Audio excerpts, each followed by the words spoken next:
نحمدہ ونصلی ونسلم علی رسولہ الکریم اما بعد فاعوذ باللہ من الشیطان الرجیم بسم اللہ الرحمن الرحیم۔ ناظرین کرام، کل کی ہماری گفتگو والدین کے حقوق کے متعلق تھی۔ آج ہم اسی مضمون کو تھوڑا آگے لے کے چلتے ہیں، اور یہ مضمون میں نے اس لیے شروع کیا ہے کہ لوگوں کا دھیان، لوگوں کی ذہانت، لوگوں کی سوچ، لوگوں کی فکر جو ہے وہ اپنے پیر و مرشد، اپنے دوست احباب، ان کو ادب، ان کو احترام کرنا تو وہ سمجھتے ہیں،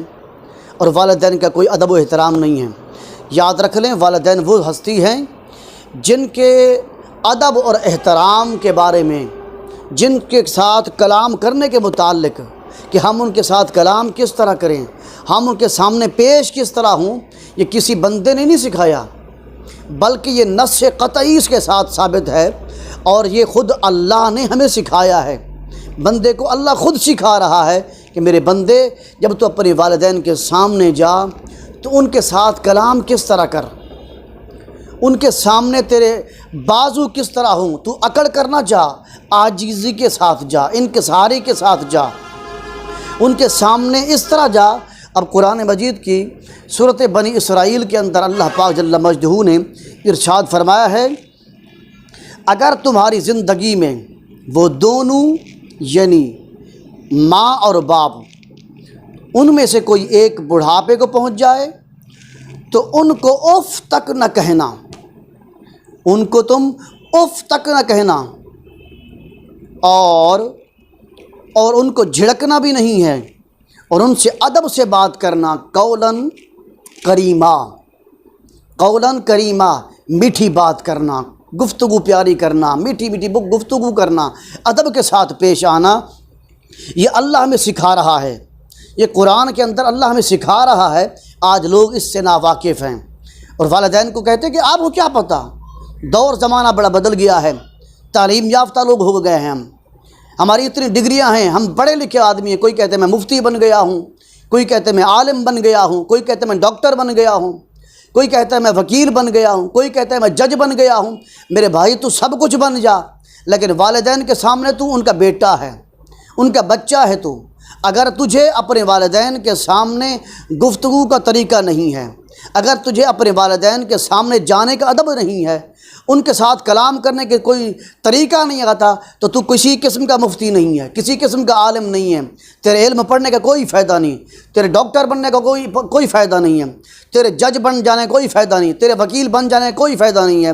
وکیل ہو، جج ہو، ڈاکٹر ہو، عالم ہو، مفتی ہو، حاجی ہو، غازی ہو، جو بھی ہے، یہ اللہ تعالیٰ ہمیں ارشاد فرما کر ہمیں بتا رہا ہے، بندے ہو کہ تم جو کچھ ہو اس سے مجھے کوئی سروکار نہیں ہے، لیکن تمہارے والدین، ان کے سامنے تم اولاد بن کے جاؤ، بیٹے بن کے جاؤ۔ اور میری جو ریسرچ ہے، میری جو ناقص مطالعہ، میرا جو ایک غور و خوض میں نے کیا، میں نے ریسرچ کی ہے، میں نے تحقیق کی ہے، قرآن مجید کے اندر میں نے 2 مقام ایسے دیکھے ہیں جہاں پر اللہ جل مجدہ نے ایک مقام پر بندے کو اپنے والدین کی بارگاہ میں جانے کا ادب سکھایا ہے کہ اب تم اپنے والدین کی بارگاہ میں کس طرح جاؤ، ان سے کلام کس طرح کرو، ان کے سامنے اکڑ کر نہ جاؤ، تکبر کر کے نہ جاؤ، ان کے سامنے عاجزی انکساری کے ساتھ جاؤ، تمہاری گردن جھکی ہوئی، تمہارے بازو جھکے ہوئے ہوں،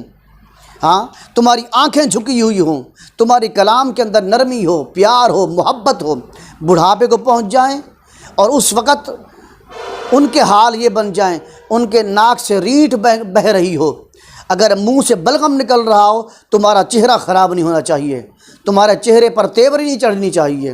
ایک مقام تو یہ میں نے دیکھا ہے قرآن مجید کا، اور دوسرا مقام میں نے اللہ جل مجدہ جو ہمیں سکھایا ہے وہ ہے اپنے نبی کے متعلق۔ اللہ جل مجدہ نے اپنے نبی کے متعلق فرمایا ہے، یہ 2 مقام میں نے قرآن مجید کے اندر دیکھے ہیں۔ سورۃ الحجرات کے اندر ارشاد فرمایا، اے ایمان والو، اللہ اور اس کے رسول پر سبقت نہ کرو، اور اللہ سے ڈرتے رہو، بے شک اللہ بہت سننے والا، بے حد جاننے والا ہے۔ اے ایمان والو، اپنی آوازوں کو اپنے نبی کی آواز پر بلند نہ کرو۔ اب دیکھو، یہاں پر اللہ تعالیٰ ادب سکھا رہا ہے، صحابہ کرام کو ادب سکھا رہا ہے، قیامت تک آنے والی تمام امت کو سکھا رہا ہے میرا اللہ جل مجدہ کہ تم میرے نبی کی بارگاہ میں جاؤ، تمہارا انداز کس طرح ہونا چاہیے، تمہاری گفتگو کس طرح ہونی چاہیے، تمہارا آنا، تمہارا جاننا، تمہارا بیٹھنا، تمہارا اٹھنا، تمہاری کلام کرنا، اللہ خود ادب سکھا رہا ہے۔ یہ نبی اپنے نبی صلی اللہ علیہ وسلم کی بارگاہ میں جانے کا ادب سکھا رہا ہے، اور صورت بنی اسرائیل کے اندر اللہ جل مجدہ بندے کو سکھا رہا ہے کہ تم اپنے والدین کی بارگاہ میں کس طرح جاؤ۔